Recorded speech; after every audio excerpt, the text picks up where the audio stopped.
Hello students, today we will be discussing reactivity of group 15 towards oxygen. So whenever any group 15 element will react with oxygen directly or indirectly, it is going to form oxides.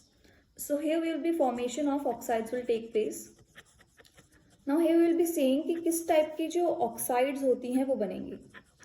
Now you know that the most prevalent oxidation states of group 15 element is your plus 3 and plus 5 is your plus 3 and plus 5.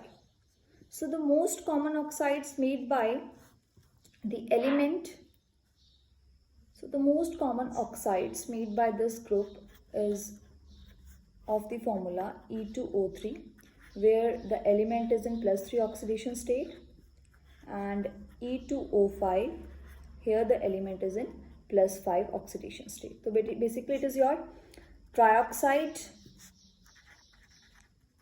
and this is your pentoxide. So these are the two common oxides made by every element of group 50. Now we very well know that down the group, the stability of what? Stability of plus 5 oxidation state decreases. So keeping in this mind, अगर plus 5 oxidation state की stability down the group decrease हो रही है, तो tendency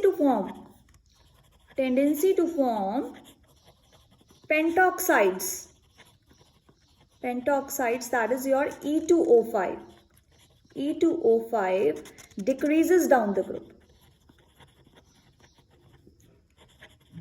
this means that कि nitrogen बड़ी आसानी से बनाएगा, फॉस्फोरस बड़ी आसानी से बनाएगा, बट अगर हम नीचे जाते रहें जैसे अर्सेनिक, नाइट्रोजन से अगर हम नीचे बिस्मथ की तरफ जाएं तो जो टेंडेंसी है क्या बनाने की, पेंटॉक्साइड्स बनाने की, that decreases.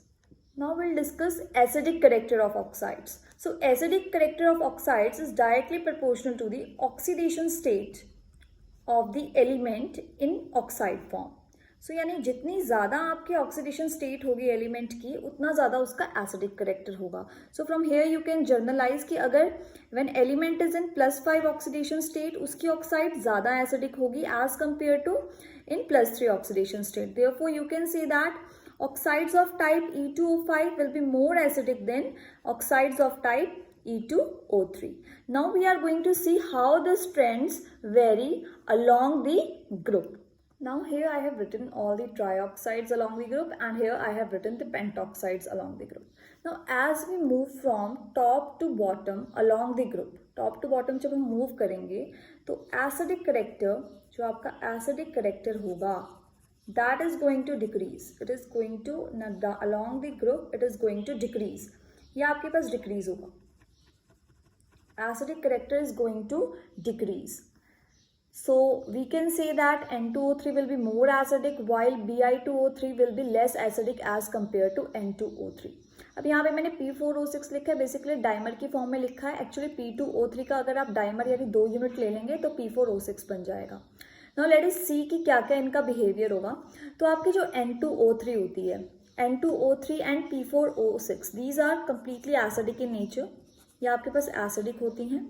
These are your amphoteric in nature. Amphoteric means behaves as both acidic as well as basic. Both acid and base की तरह बिहेव करती हैं ये, ठीक है ना, इनका ड्यूअल करेक्टर हो गया. एंड Bi2O3 क्या है, this is completely basic in nature. So you can see that as we are moving down the group, the acidic character is decreasing. Similarly, in this case also, in pentoxides also, the acidic character is decreasing along the group. Now you already know that when we move from E2O3 to E2O5 for a same element, like N2O3 से अगर मैं N2O5 की बात करूँ तो ज़्यादा acidic कौन होगा? Of course N2O5, because here the element is in higher oxidation state.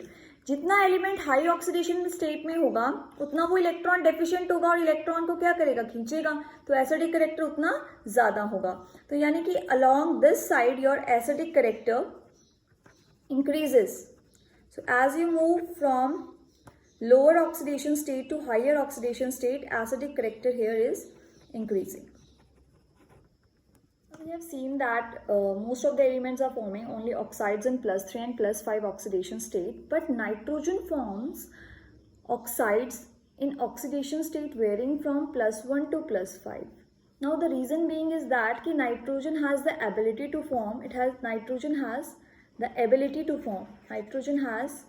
ability to form pi bonds, p-pi bonds with oxygen. अब ऑक्सीजन डी तो नहीं बना सकता ना, ये p-pi बॉन्ड बना सकता है ऑक्सीजन के साथ, जबकि जो लोअर एलिमेंट्स हैं वो d-pi बनाते हैं. तो क्योंकि p-pi बॉन्ड बना सकता है, इस वजह से नाइट्रोजन जो है वेरियस ऑक्साइड्स जो है वो शो करता है. Now let us see the acidic character of these oxides.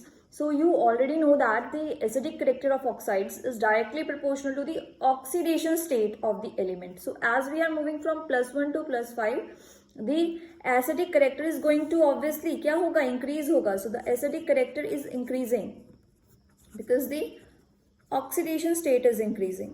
तो आपके पास क्योंकि क्या increase हो रही है, since क्या increase हो रही है आपके पास, ऑक्सीडेशन स्टेट जो है वो इंक्रीज हो रही है, तो आपके पास एसिडिक करेक्टर भी इंक्रीज हो रहा है.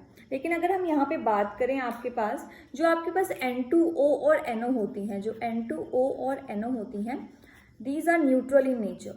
ये आपके पास होती है न्यूट्रल ऑक्साइड्स, यानी कि इनका कोई बिहेवियर नहीं है, ना ये एसिडिक है ना ये बेसिक है. दीज आर न्यूट्रल ऑक्साइड्स, ये आपको याद रखना है. N2O and NO are neutral oxides. उसके अलावा आपके पास ऑक्साइड्स डिटेल में इस बार सिलेबस में नहीं है, तो डिटेल में नहीं है तो कुछ छोटे छोटे से पॉइंट्स हैं जो आप यहीं पे पढ़ लेंगे ऑक्साइड्स के लिए, जैसे कि NO और N2O ये आपने पढ़ लिया, न्यूट्रल है. N2O is also known as laughing gas, ये आपके पास लाफिंग गैस होती है. ठीक है, ये इंपॉर्टेंट पॉइंट है. इसमें एक पॉइंट ये आप थोड़ा सा याद रख लेंगे, क्या कि जो N2O4 है basically it is a dimer. ये एक डाइमर है. किसका डाइमर होता है ये? NO2 का डाइमर होता है. NO2 गैस का, नाइट्रोजन डाइऑक्साइड का डाइमर होता है. NO2 जो है डाइमराइज करके N2O4 बनाती है. ठीक है, और N2O4 is much stable as compare to NO2, क्योंकि NO2 जो होती है वो आपके पास जो NO2 होती है that is an odd electron molecule. NO2 आपके पास एक ऑड इलेक्ट्रॉन मॉलिक्यूल होती है और वो फटाफट डाइमराइज कर जाती है, यानी एक और यूनिट के साथ, एक और आपकी जो यूनिट है उसके साथ क्या कर जाती है, डाइमराइज, और बना देती है N2O4. ये बॉन्ड आपके पास दोनों इलेक्ट्रॉन मिलके बॉन्ड बना लेंगे and this will be the structure of your N2O4. ठीक है, तो दिस इज मोर स्टेबल ना, N2O4 इज मोर स्टेबल. हाँ ठीक है, तो आपको ये दो पॉइंट्स याद रखने हैं, क्योंकि we are not going to discuss your oxides in detail in your current syllabus.